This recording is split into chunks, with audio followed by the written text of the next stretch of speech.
Back after a long break அம்மா வந்து tofu biryani பண்ணாங்க. ஸோ கண்டிப்பாக அது போடணும் அப்படின்னு சொல்லிட்டு நானும் வீடியோ எடுத்துகிட்டு இருந்தேன். தேவையான பொருட்கள் பார்த்துடலாம். ஸோ வெங்காயம் 2 பெரிய வெங்காயம், 2 தக்காளி, 3 சின்ன கேரட் இல்லைன்னா 2 மீடியம் சைஸ் கேரட். வெங்காயம் வந்து கொஞ்சம் பெருசாக இருந்தால் ஒரு வெங்காயம் போதும். அப்புறம் டோஃபு வந்து நாங்கள் பாப்பாவுக்கு தனியாக எடுத்து வச்சிட்டோம், எங்களுக்கு தனியாக வச்சுருக்கோம். ஆயில், கொஞ்சம் மஞ்சள் தூள், அப்புறம் 1/2 ஸ்பூன் சாம்பார் பொடி, அப்புறம் கொஞ்சம் இஞ்சி பூண்டு பேஸ்ட் போட்டு டோஃபு மேரினேட் பண்ணி வச்சுக்கோங்க. 2 உலக்கு சீரக சம்பா அரிசி வந்து ஒரு 30 மினிட்ஸ் ஊற வச்சுக்கோங்க. பட்டாணி வந்து நைட்டே ஊற போட்டுருங்க. அப்புறம் 1/2 மூடி தேங்காயில் வந்து தேங்காய் பால் எடுத்து வச்சுக்கோங்க. First milk and second milk எடுத்து வச்சுக்கலாம். அதை மிக்ஸ் பண்ணி வச்சுக்கோங்க.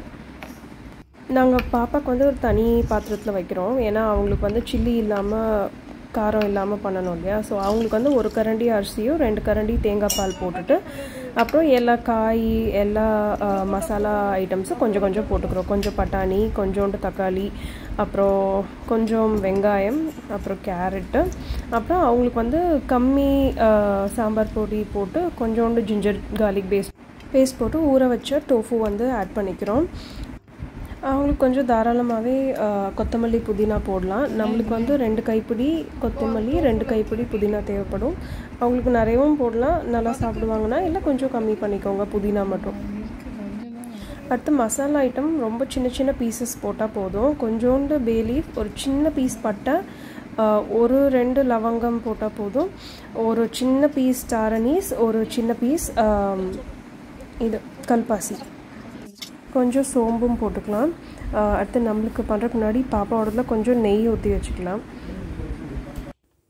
2 ஸ்பூன் தேங்காய் எண்ணெய், 1 ஸ்பூன் நெய், ஒரு பெரிய பிரியாணி இலை, அப்புறம் 1/2 இன்ச் பட்டை, 5 to 6 கிராம்பு, ஒரு சின்ன பீஸ் கல்பாசி, ரொம்ப ரொம்ப குட்டி பீஸ் ஸ்டார் அனீஸ்.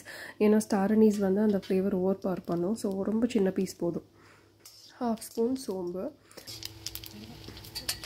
ஸோ 2 வெங்காயம் வந்து ஸ்லைஸ் பண்ணி வச்சுக்கோங்க. அது இப்போ ஆட் பண்ணலாம். நாங்கள் வந்து பச்சை மிளகா வந்து நறுக்கி வைக்கிறதுக்கே மறந்துட்டோம். ஸோ நீங்கள் வெங்காயம் கொஞ்சம் வதங்கினதும் பச்சை மிளகாவும் ஆட் பண்ணிக்கலாம். ஒரு 6 பச்சை மிளகா சேர்த்துக்கலாம். 3 டேபிள் ஸ்பூன் இஞ்சி பூண்டு பேஸ்ட்டு. ஸோ நாங்கள் வந்து 8 பல் பூண்டு, பெரிய சைஸில் இருக்க 8 பல் பூண்டும் ஒரு 3/4 இன்ச் இஞ்சியும் வந்து பேஸ்ட் பண்ணி வச்சுருக்கோம். அந்த மிக்ஸி கழுவுன தண்ணி கூட நீங்கள் எடுத்து வச்சுக்கலாம். நீங்கள் லேட்டர் அந்த தண்ணி மெஷர் பண்ணுறப்போ அதை ஆட் பண்ணிக்கலாம். இஞ்சி பூண்டு பேஸ்ட் வதங்கினதும் தக்காளி ஆட் பண்ணிக்கலாம். ஸோ தக்காளிக்கு அப்புறம் நாங்கள் வந்து முன்னாடி வந்து பச்சை மிளகா மறந்துட்டதுனால இப்போ ஆட் பண்ணிட்டோம்.